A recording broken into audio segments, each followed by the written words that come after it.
Bye. Good? Let me know when I'm good to go. Good evening, everybody. Good evening. We are Wednesday night, and this is the second night of debates. Tonight we'll be starting with the debate for the VP of Finance. As like we had yesterday, our two judges are going to be Michael and Scott. I'll be moderating it. You know me, I'm DJ. The format of the debate is going to be, we're going to be asking questions, mostly Scott and Michael. I'll probably be grabbing some from the YouTube sphere. You'll have 1 minute to answer the question. We may ask you a specific question, we may ask you a specific question, depends how it goes. The first thing I need you guys to do is introduce yourselves, and we'll give you a minute for that, to introduce who you are, what you're running for, and what your platform is. And whenever you're ready, start with Nick. Well, good evening, everyone. My name is Nick Szynski. I'm a fourth-year accounting student, and I currently hold the position of VP External on JMAS. So part of that position is to gain sponsorship through external parties and to communicate information to these external parties with regards to how their money is being spent. So what I plan on doing with CASA is to unite it and make it a home for students. And how I plan on doing that is by adding value to student life through initiatives that they really care about, by instilling a culture of trust through the transparency, and by supporting their beliefs through making sure that their voices are heard. So at the end of the day, I truly believe that the position of VP Finance steps a lot further than just the title. It's being a part of CASA, and it's making sure that students know that they have someone to go to at all times, and that no matter what, that there will be somebody there to voice their opinions. Thank you. Thank you. Alright, so hi, my name is Dan Coy. I'm currently the Vice President of Finance for the John Molson Sustainable Business Group, and I feel that this position has really developed me as a person, and that's why I would like to continue my student involvement and become VP Finance of CASA. So as VP Finance of CASA, I would like to protect the student investment to make sure that all the money spent by CASA is best in the student's interest. So there are three main points to my platform. One is to increase workshops so students can develop skills so they can be more attractive to recruiters, as well as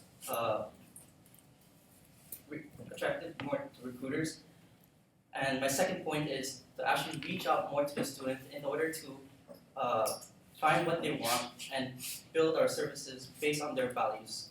And third, increase CASA financial transparency so the student can actually track where budgets are being allocated to. Awesome. Thank you very, very much. We're going to start with our questions. Scott, would you like to take the first one? Absolutely. My question is, in your mind, what is a VP Finance, and how does this position change from a normal VP Finance considering the context of the job within CASA? So is it being in a student association, how does that job change as a VP Finance? Let's start with Dan.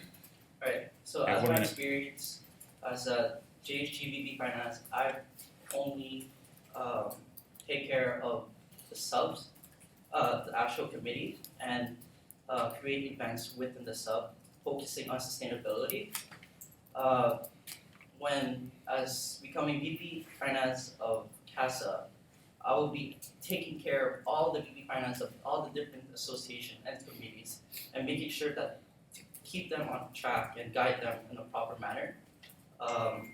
As well as we're tracking more internal accounts, and there's an overview of all the CASA associations. Okay, thank you. Nick.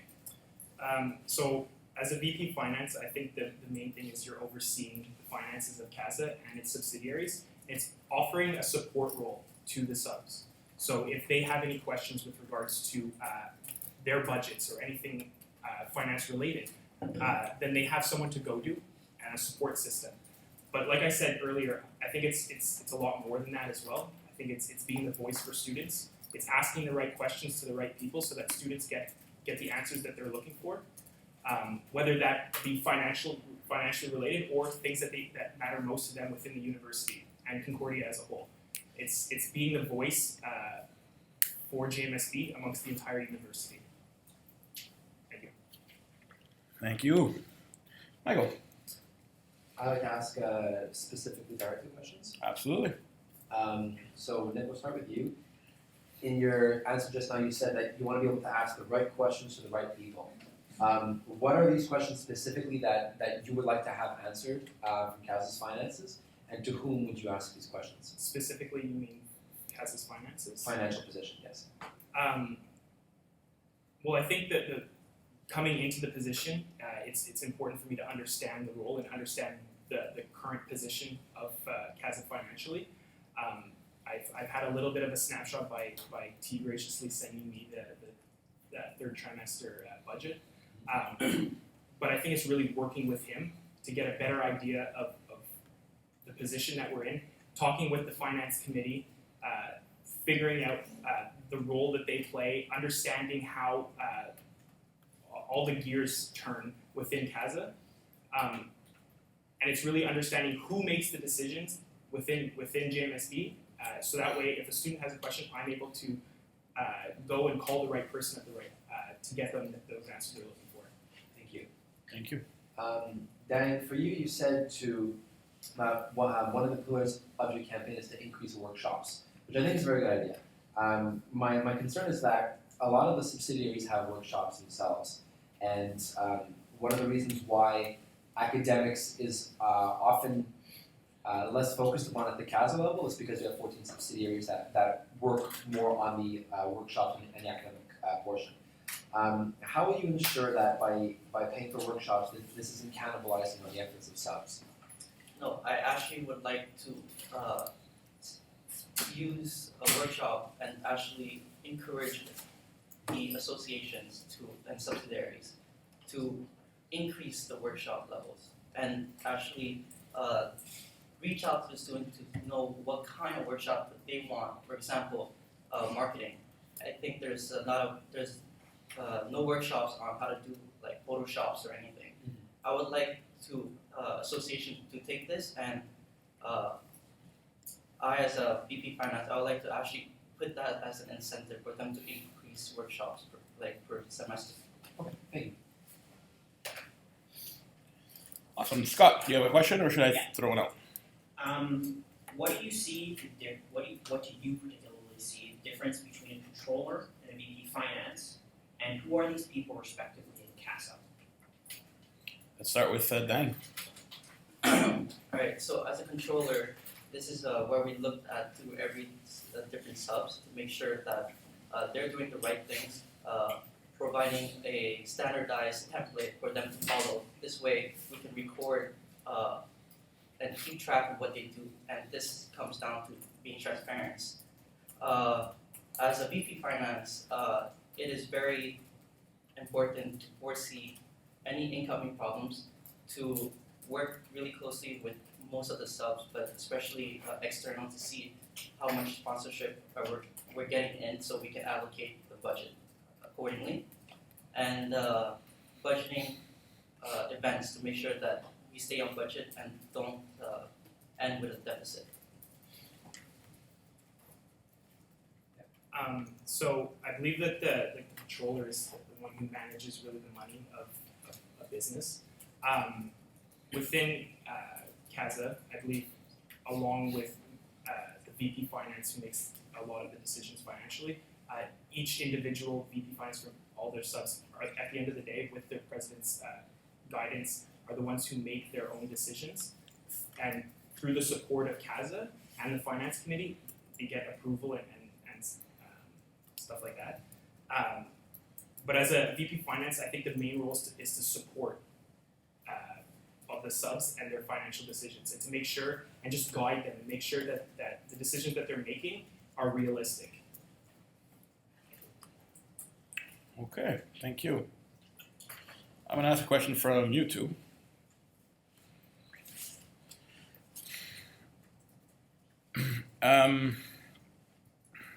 This year's CASA VP Finance Tamer Tinoli did a fantastic job controlling expenses for subsidiaries and CASA events, even when faced under very unfavorable conditions. What do you plan to carry forward or change from his mandate? Let's start with Nick.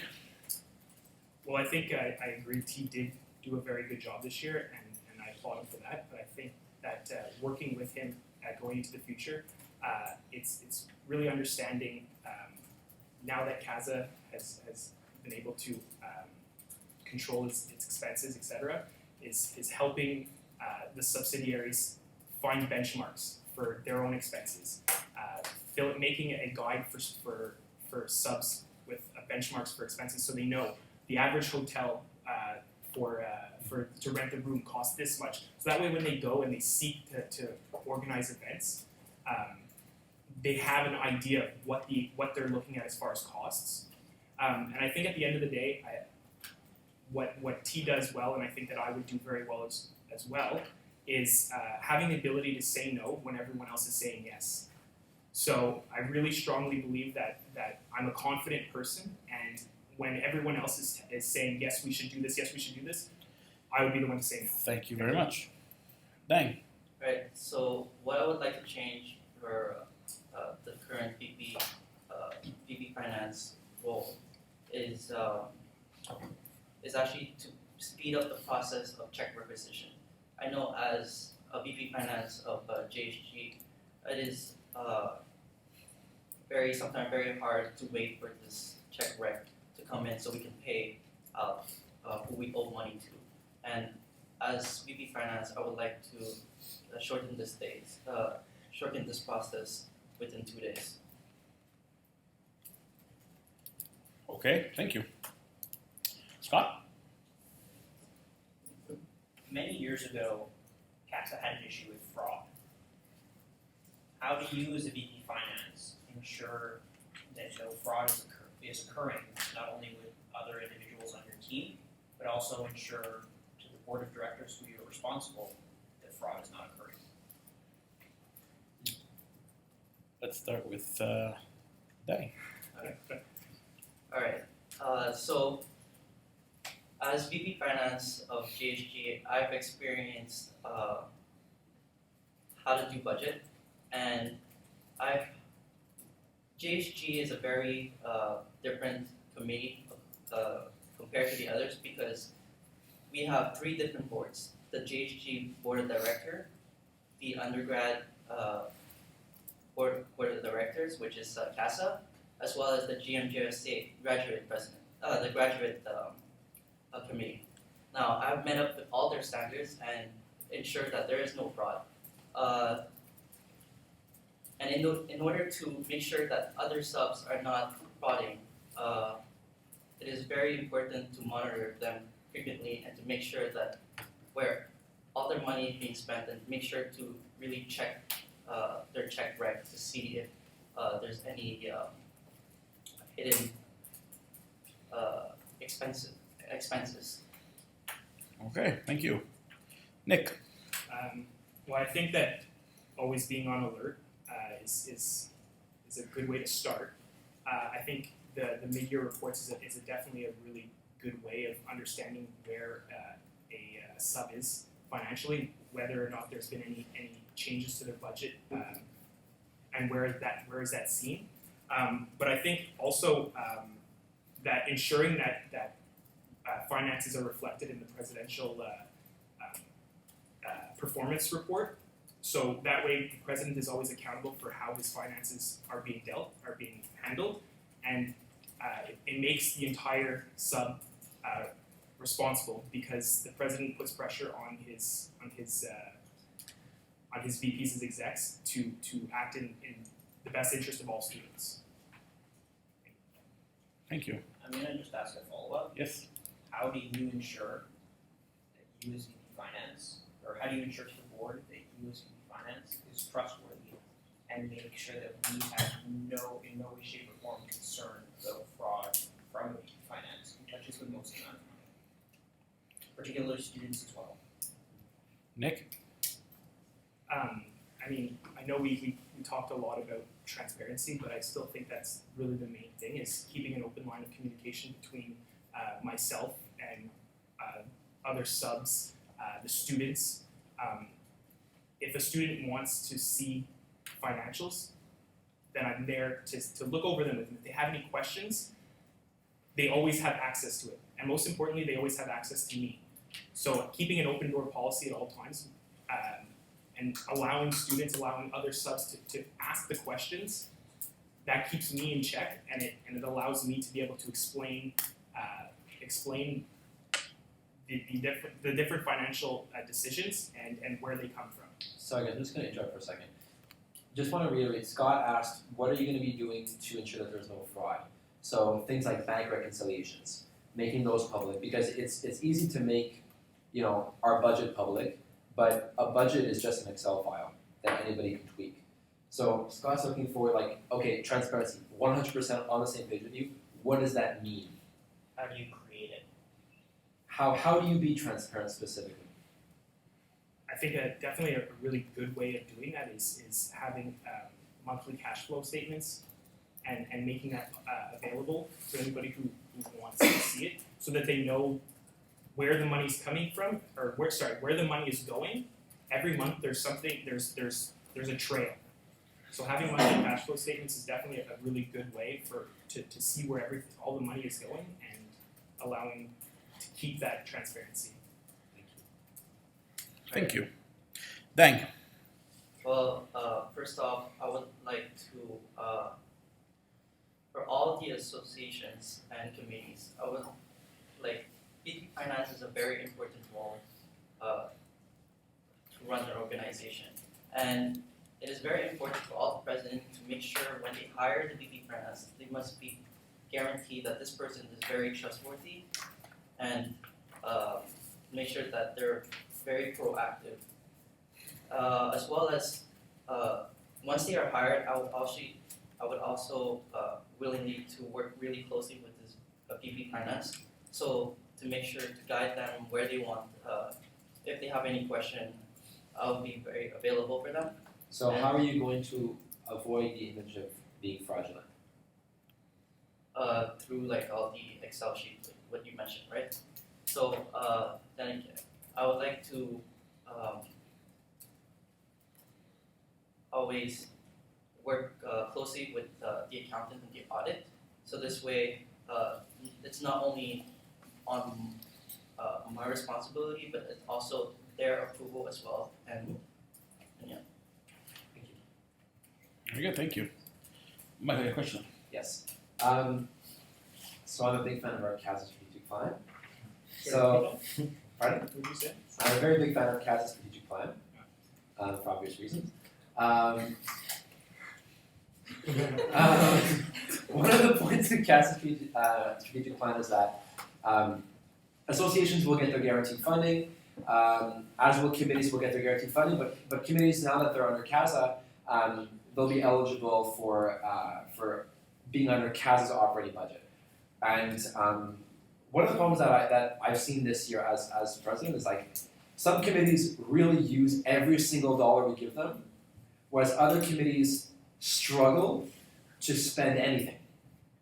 And as VP Finance, how would you allocate funding better to have a better return on the resources for every single subsidiary? Nick, let's start with you. So I think really on a need basis. So when committees are looking for an event, it's sitting down with them, always keeping an open communication between myself and the committees, and seeing the vision of their event, let's say, and really understanding what they're going for, what their goals are, and then taking a step back and saying, okay, how can we make that happen? And looking at cost drivers. So something like number of students that they plan on having.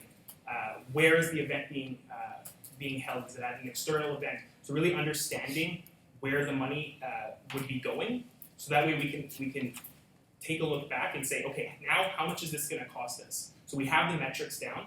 Now let's find out how much this is going to cost us and how much value is this going to add to student life. So through cost drivers, I think is really extremely important when deciding how much money or how money will be allocated to the committees. And what's a good cost driver versus a bad cost driver? Well, I think, like I said, number of like students that will be attending. A bad cost driver.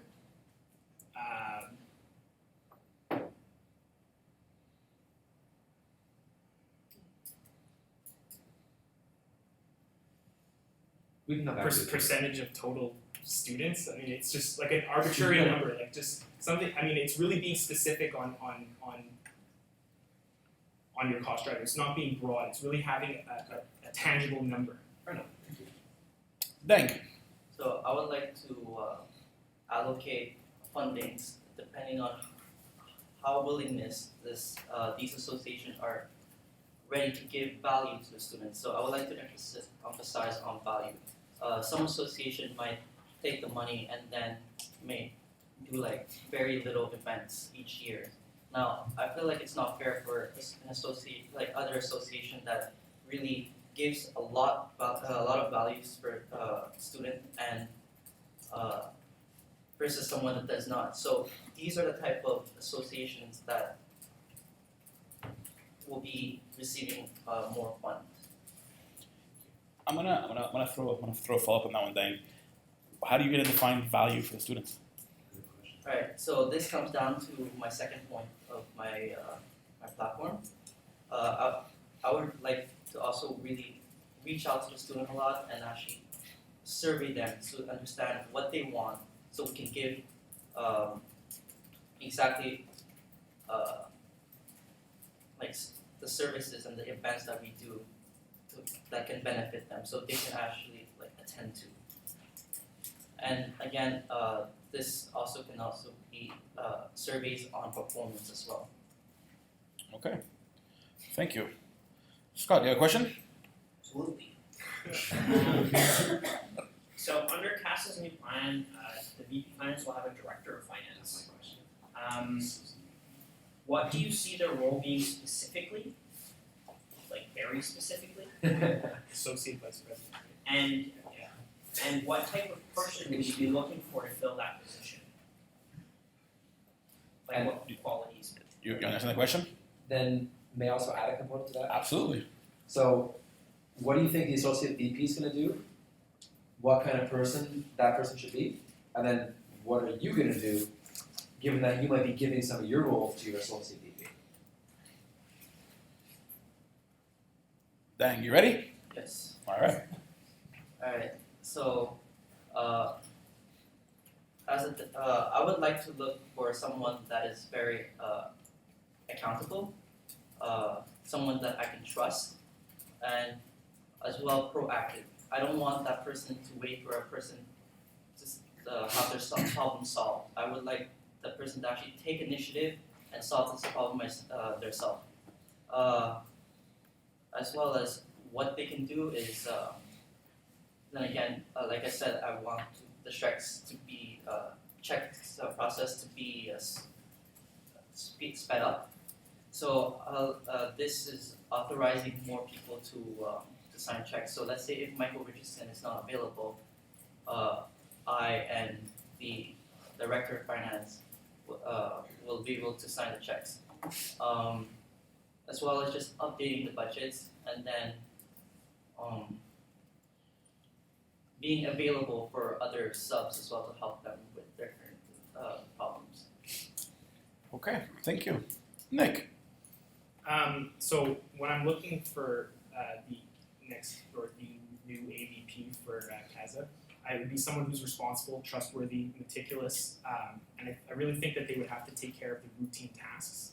So like he was saying, check recs, things that kind of happen on a daily basis, and that would allow me to step back and kind of look at the grand picture and understand and really evaluate the performance of CASA, evaluate the performance of the subs, and I also would love to have someone who I could use as almost like an extension of the finance committee as an advisor, someone who I can look to and turn to when I have maybe some questions of my own, and someone I can bounce ideas off of.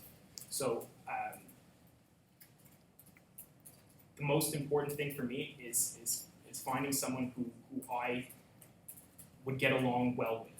so that way we can work together as one and really make make CASA a better place. I love it. Thank you. I have a question. Yes, go ahead, please. So, I'll have the next one. This was a question submitted by somebody actually. How do you plan on reviewing subsidiary finances? So is that on a monthly basis, quarterly, etc.? And what ways do you think, or what measures can be incorporated into subsidiary bookkeeping to ensure proper accounting and reconciliation on a periodic basis? What does that mean? Basically, a huge problem that every single subsidiary has, or pardon me, that T has with every single subsidiary, is that nobody ever listens. A huge problem is that like journal entries are due on the 15th of the month, and on the 25th of the month, T is still chasing after people. So one, how do you keep subsidiary VP finances accountable to students from a financial perspective?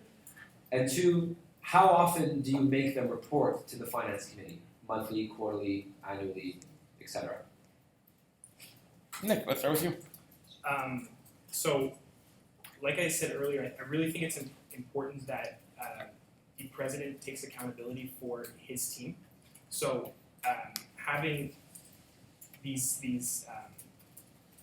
financial performance and these deadlines and stuff incorporated into their own into their own performance evaluation, it makes them more pushy on their VP finance to make sure that deadlines are met, because it means something to their own performance. Because if their VP finance is not acting, is not meeting the deadline, it means the president's not meeting that deadline.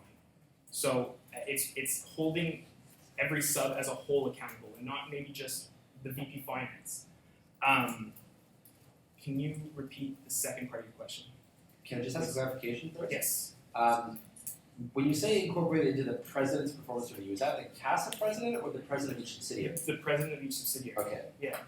Okay. And second, how often do you want subsidiaries to report to the finance committee? Every, 10 seconds to answer that question. okay. Everyone is super busy, so I think the way it is on a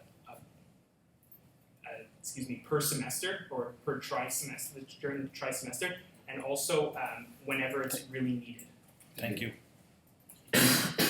Dime? Can you just please repeat the question so I can refresh? Of course.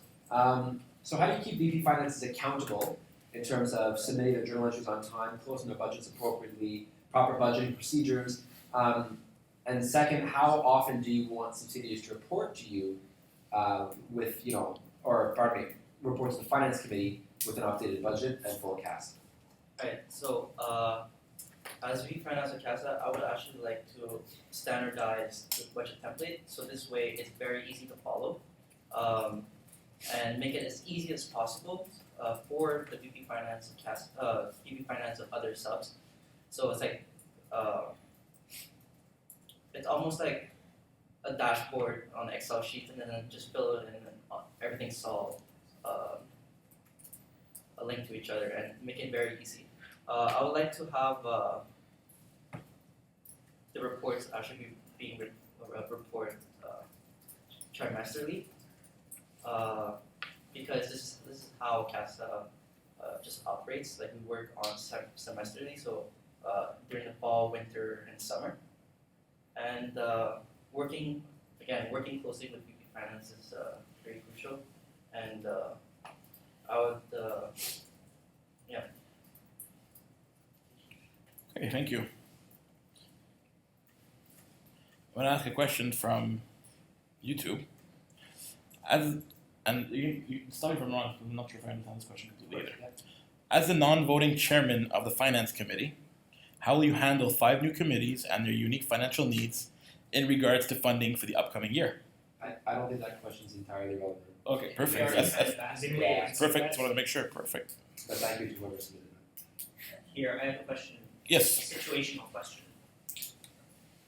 You're in the summer, and you have to price your tickets. You need to decide particularly how much to sell your island party ticket at. Your VP marketing is saying to you, he wants to price it at $65 because he knows it'll sell out. how do you make the decision of how much to price the ticket, and what do you tell your marketing? Dang, let's start with you. You said that the marketing Marketing is raised the saying price at $65 because he knows it's going to sell out. it'll sell out at $65. It'll sell out at $65. What is your? How do you make a decision? As in, what is your logical thought process and the things you need to consider when making that decision on something very specific, like the island party? For context, let me just give you that. So currently, the Island Party, just as a quick recap for people who don't know, the Island Party is the second day of Frosh. Basically, CASA rents out an entire island for Froshies.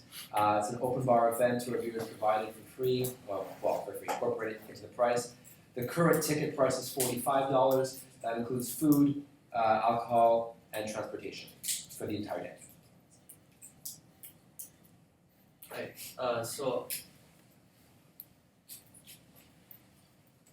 It is okay. For ticket pricing, I would like to actually look through past historical pricings to actually see how the appropriate pricing level is, and to make sure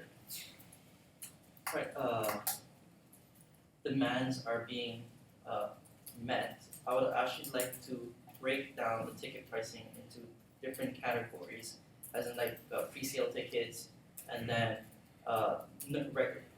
maybe midway is like $65, and then for the last minute people, it would increase. Sorry, does that answer the question? Yeah, I'll ask a follow-up after this. So Nick, go ahead.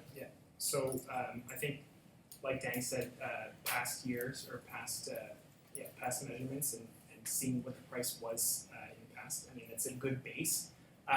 But understanding the costs, I mean, I think at the end of the day, we're not really looking to make money off of students. We're looking to add value to students, and by charging them more money than they can maybe afford, and something that doesn't, it almost upsets students. I think if you price something too high just because you know they're going to pay for it. So I think understanding the costs and seeing, well, does $45, does that cover our costs? Are we making money off of it that could help us keep afloat? Then that's the way I would want to go. And I would tell him that unfortunately we don't see eye to eye on this. This is $65 maybe too much, and we're not looking to make money off of students. We're looking to add value to students. Thank you. Scott, follow up. So this is kind of like the ultimate question is how do you manage accessibility from a financial perspective to events, knowing there are some students that have a bit of a rougher time through this? How do we make sure that JMSB students are getting the full impact of CASA events and not randoms, or like random people who are outside our faculty? I don't understand your question. Particularly Island Party. We have a bunch of non-JMSB students that come to the Island Party. Okay. My question is, how do you balance accessibility of events from a financial perspective of students, and at the same time maximizing the return for JMSB students? Nick. So the Island Party, to begin with, is for Froshies. So I mean, the tickets should be first available to only Froshies to begin with, and then having tickets really only available to JMSB students. And then once we feel like that has been capped, and we still have room, then we open it up to students outside JMSB if that's the route we want to go. Does that answer your question? Yeah. Dang. I agree with Nick. It's just, but the way I would like to perceive it is, this island party is specifically for Froshies. So in order to only target the Froshies, we'll probably have a requirement in order, probably a student ID to make sure that the tickets, each Froshies can only buy one ticket and cannot buy multiple tickets for their friends. So this event is strictly for the Froshies, and then open it up if we have more room. Thank you. Michael. suggest we have the candidates ask each other questions. By all means. So what we'll do right now is, you want to do it based on anything we've asked them? Yeah. So on any question we've asked you guys, do you guys have any questions for each other? Dang. Could be on answers previously provided, could be in the platform of your candidates, it could be problems that you see on CASA that you want your candidate to answer how to solve. Or you could not have questions, that's fine too.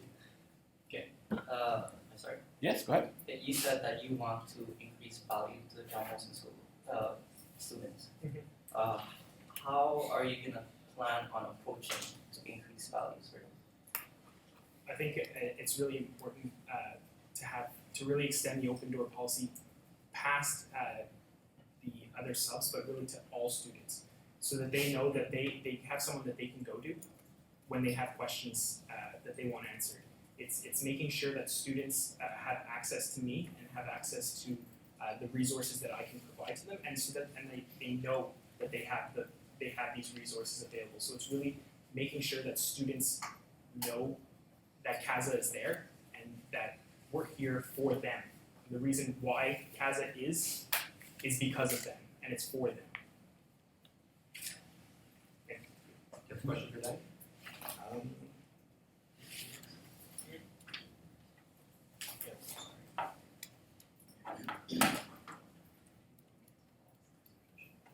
Nick, Yeah.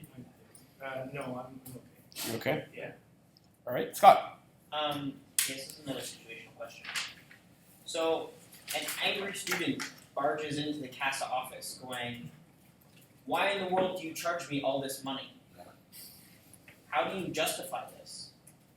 What do you say to them? Let's start with Nick. Well, we have to look at the kind of event that we're hosting. Do you think you can put it in context? Maybe Scott means I'm overall. literally an angry student. I just barged in and said exactly that. I'm angry. What gives you the right to charge me all this money that I'm seeing coming out of my student fees directly charged to me? I asked them where it's from, and they said it's you guys. Can you explain to me what gives you the right to charge me that? Are you talking about the $15 per credit? Oh Well, my god, I wish it was $15 per credit. We are charged, $6.90. yeah, particularly for CASA. oh, specifically CASA. Okay, Yeah. okay, it's 15 amongst JMSB. Yeah. Yeah. Come on. Fine, take it back. I don't think students really understand the amount of resources that CASA offers to them, and I don't think that they take full advantage of it all. I think when you really sit down and look at it, $6 per credit, I mean, for everything that is offered, and this goes beyond events, this goes to career management services, this is everything that JMSB offers. A lot of it comes through CASA. So it's sitting down with them and letting them know, or asking them really what specifically do they have a problem with, and going over the things that maybe they don't know they have access to, and justifying the fact that it is $6. Someone sat down at one point and said, "This is why we're charging $6." So if we can explain that to students, then I think they would have a lot easier time handling it, and this would calm said student down. Thank you. Dang. I would personally ask the person why are they angry and solve problems from there.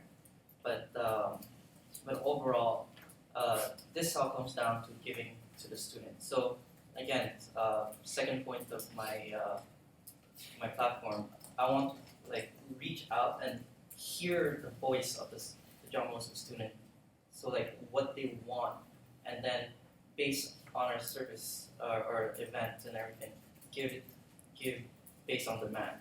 So let's say if this person says, okay, why are we spending $6 for CASA and I'm not even using your services?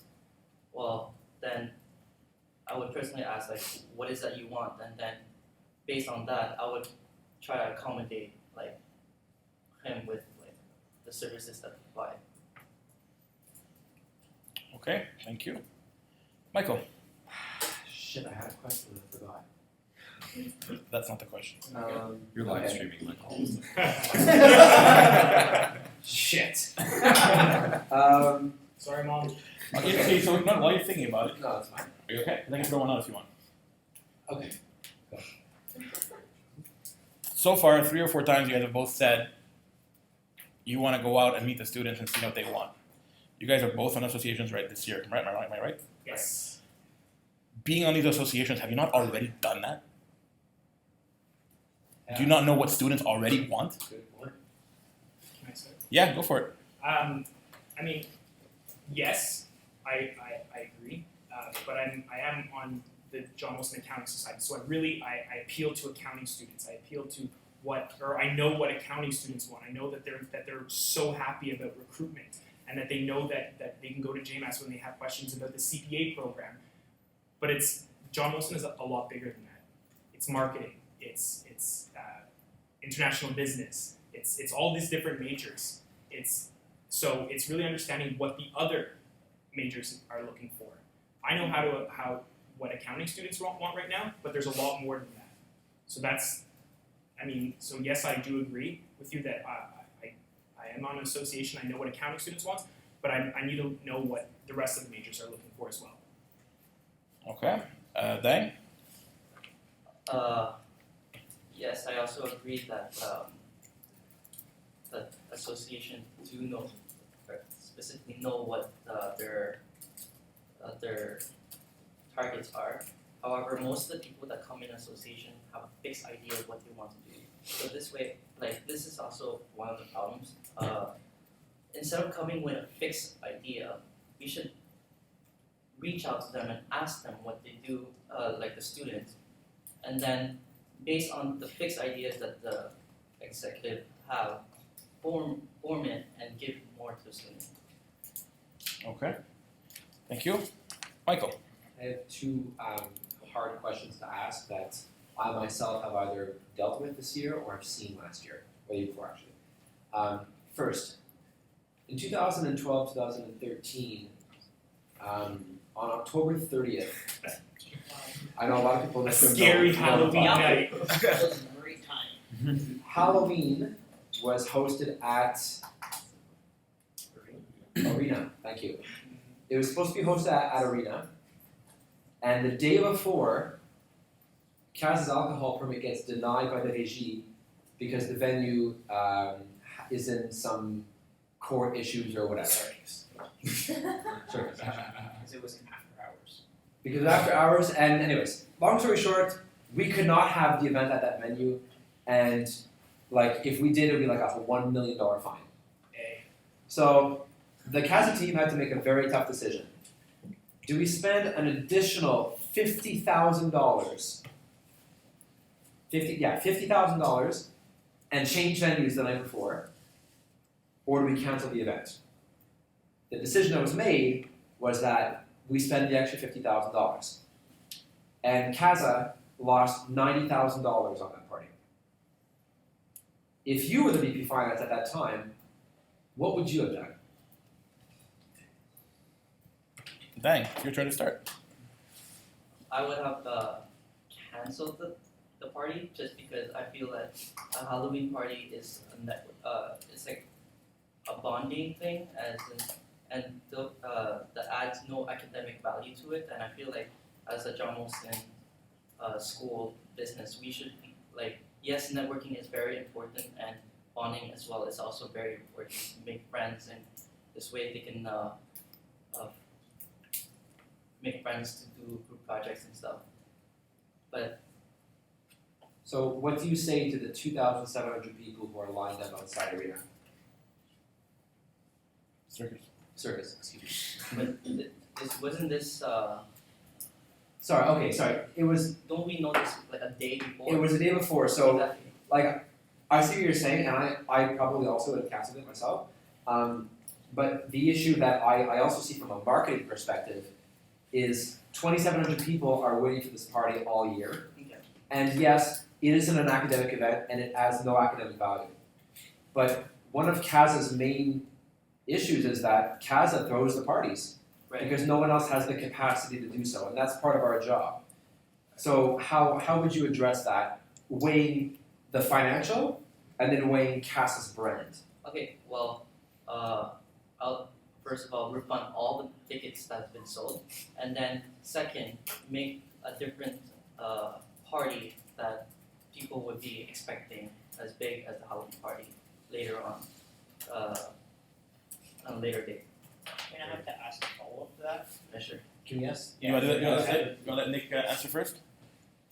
Nick? So I assume this put CAS in a very financially unpleasant position. It was shitty. So yeah, I would definitely not throw the party just because the party is a short-term gain. You have to look at the long term, and there's a lot of work that went into this year to repair a lot of the damages that happened in the past. So I think that you can't just look at it from tomorrow we have 2,700 people. It's in 2 years from now, will we be able to throw a party like that if we're always hurting ourselves? So 100% I would say no. The problem then becomes, of course, what do you say to these 2,700 people? And it's working with the CASA team to be able to tell students that, I mean, at the end of the day, it's not really our fault. It's these bars who do these things, whatever they do. But it's ensuring students that this money isn't like this event isn't the only event that we're going to be holding. And like he said, and I completely agree that there are other opportunities throughout the year to throw a party just as big and just as fun, and it could be a giant Valentine's Day party for. Okay, thank you very much. Scott, you got a follow-up? Okay, That's so why you I'm guys thinking said cancel the party. It's concerning, because I didn't hear once anyone talk about sunk costs or the reality that you're going to be giving back all this revenue. How much additional? So we took a $90,000 loss. The alternative is, right now we're dealing with an already $40,000 loss.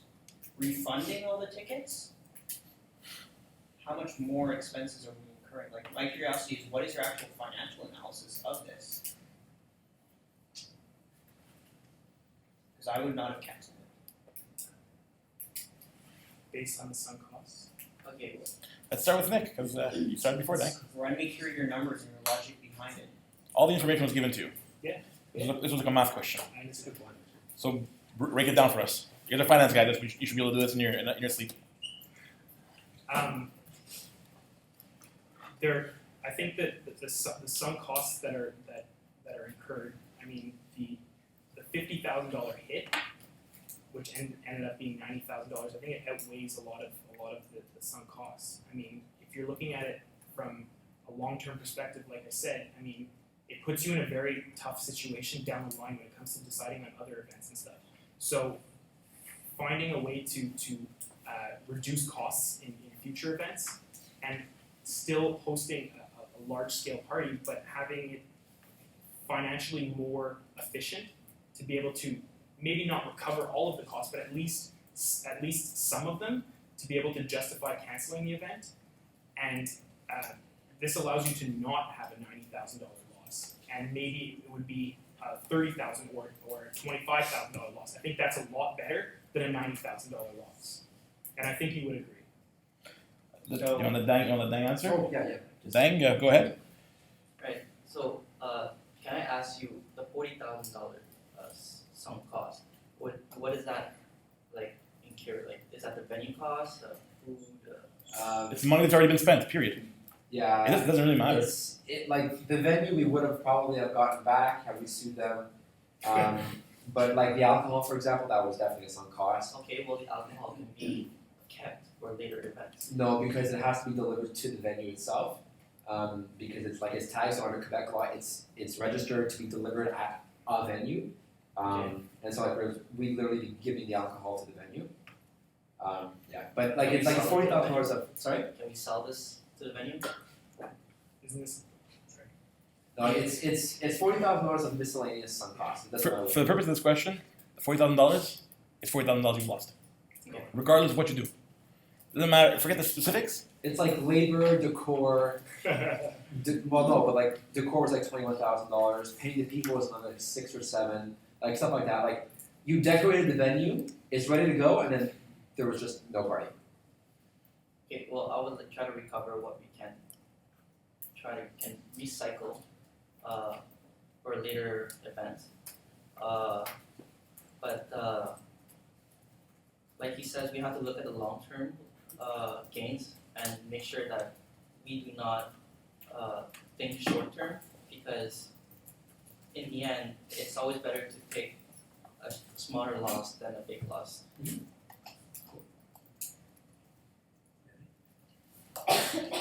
Yes, sir. So one question, or one issue that I've dealt with, people in here are going to laugh. Mark Haber. Mark Haber is the the faculty advisor for the John Molson Competition Committee. And Mark, T, and I often have heated debates about how money is spent during case competitions. Mark is very experienced in his role, and he has a lot to contribute in terms of institutional memory, et cetera, et cetera. And he's also very confident in his position, and often isn't willing to negotiate. However, is not willing. Is not willing to negotiate. However, you are the one that signs the checks, not Mark. So Mark Haber comes up to you, a professor with 30 years of experience, gets in your face about, you better sign my check. What do you do? This is literally like an actual issue. Dang, start with you.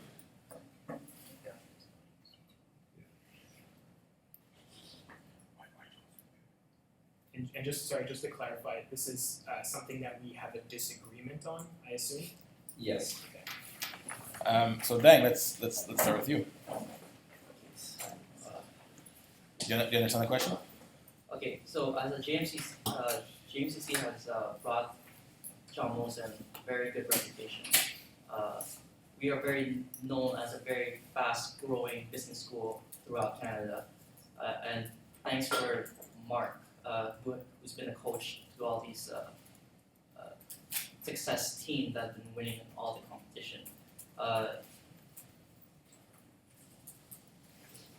It's a hard question to answer. This check is really big, I'm assuming. No. Like the amount of stuff doesn't matter, but like for example, it can range from $40 to $1,000. Like it could be very, very, very variable. And the reason why I'm asking is because JMCC just passed the fee levy, so their financial systems are even more in their own hands. Okay. So how do you control that, and how do you say no?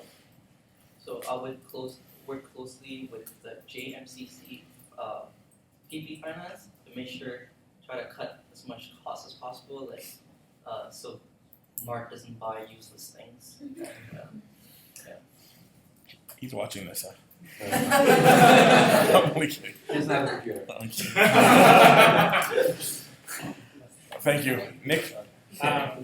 Well, I'm a very confident individual, and I think when I have something in my mind, I really stick to my guns, and I think that when the answer is no, the answer is no. I think it's, for JMCC, I think because they got this fee levy, it's super important that you work closely. There's a lot of money on the line here, and a lot of student money that's being managed by them, and it's really making sure that the money that they are using is being allocated appropriately and not just being spent freely because they have the money. So working with Mark and understanding, kind of his personality, and I had a chance to speak with him, and he's a pretty nice guy. But at the end of the day, I think it's really just sticking to your guns and being confident, and if the answer is no, then the answer is no, and it's find an alternative. And Awesome. Thank you very much. So it's 9:28. Do you want to conclude? Conclude the question, or do you have one more question? Thank you, and this very, very, very, very quickly, please. We'll give you 30 seconds to answer this one. What is the top 2 weaknesses in the finance Nick. 30 seconds. I believe the accountability of its subsidiaries. So, like Michael was saying, the fact that the money,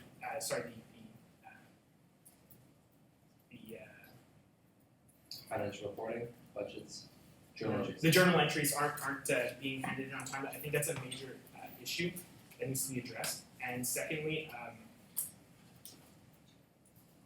Thank you very much. Bang. I feel what one of the main weaknesses for as CASA is facing right now is actually don't know what the BP Finance are actually allocating their money to and how what's their thought process in order to tackle these making these events. So it is very worrisome for someone that is supposed to control and oversee all these subs. Expect these VP Finance to actually come in at a surplus or a break even rather than a deficit. Thank you very much. All right, so we're gonna conclude the final question. Mike, your favorite part? Signature question. Okay, so everybody in this room will be voting for one of you two. I want to know why you want to be VP Finance, because my biggest concern is, well, because I'm the big guns on campus. And I think that's like the wrong reasons to do it. So why do you want to be VP Finance? And why are you a better candidate than the person sitting next to you? Dang, let's start with you. You have 1 minute. Go. Okay, so I've already have experience with the BP, experience with the current CASA finance, with the current finance operation. I already understand how cash flows are supposed to being processed, as well as someone that is from a sustainable group. I have to work with 3 different boards and met all of their standards, as well as very strict criteria, because we have to make sure that all our events are being sustainable, and usually making sustainable events usually are very costly, as well as me and my president have worked really hard to overcome one of our obstacles and actually come end with a surplus to mitigate one of this obstacle. Thank you very much. Nick. so being a fourth-year accounting student, I've maybe not had the role of being a VP Finance, but I have the experience academically. I'm a confident person that is able to say no when everyone else is saying yes, and I've said this before. And being on JMAS previously, one of the largest majors, we've hosted over 30 events this past year, and to be able to do that, you have to really be financially responsible, and you have to be accountable, and you have to make sure that you're meeting your budget at all times to be able to host this many events. So I think that JMAS has really helped me build on that, and I think that just support. I want to be able to support all of these student associations and really show the students that what we're doing is adding value to their education. Thank you. Awesome. Thank you very much. That will conclude the first debate tonight.